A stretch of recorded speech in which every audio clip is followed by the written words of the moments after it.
I'm a global macro investor, and what I learned through my experiences is some of the times that I was surprised is because things didn't happen in my lifetime, but I found out they happened in the past in history. So the three big forces that really drew me attention to studying the rises and declines of reserve currencies and empires were, first, the amount of debt creation and the amount of money creation and the whole impact of debt and money on the economy. The magnitudes are unprecedented, except you have to go back to the 30 to 45 period, and happened many times in history. The second is the amount of internal conflict, particularly the development of populism on both extreme due to the largest wealth and values gaps that we have. And a populist is an individual who will fight and win at all cost, including the system.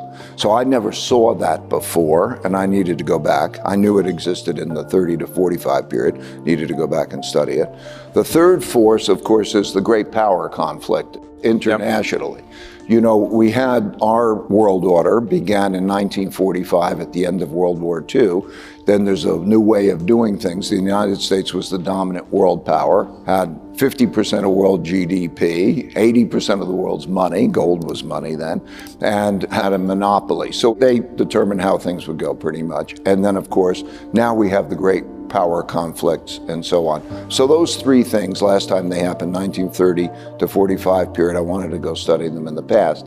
In doing that study over the last 500 years, I have a fabulous research team that can do this. In doing it over the 500 years, I saw that two other things popped. Maybe more important, or comparably important, was acts of nature, droughts, floods, and pandemics.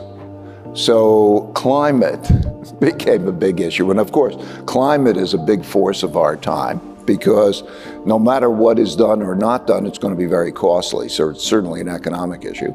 And then number 5 was technology, the changes in technology. Yeah. So those 5 forces I saw, and I realized how they interrelate with each other to create this big arc. And so it's like watching the movie happen over this. I like to explain the mechanics of how it works so that we understand one man's debts are another man's assets. That means interest rates have got to be high enough that they're a good return for the creditor without being so high that they're bad for the debtor. And so you see these swings and cycles in which it's great for one time for the debtor and vice versa. So we went into an insanely free money environment in which interest rates were nil and real interest rates, bond yields, went to minus 1.7%. Okay, so which side is it good for? Okay. And then we go through this other swing, an insane swing. All through this, we've increased our debt to GDP. What we did is we particularly transferred, the government got into a lot of debt so that they could write a lot of checks for a lot of things, okay? So what happens is as debts rise relative to incomes that are supposed to support the debt, it becomes a more and more difficult balance.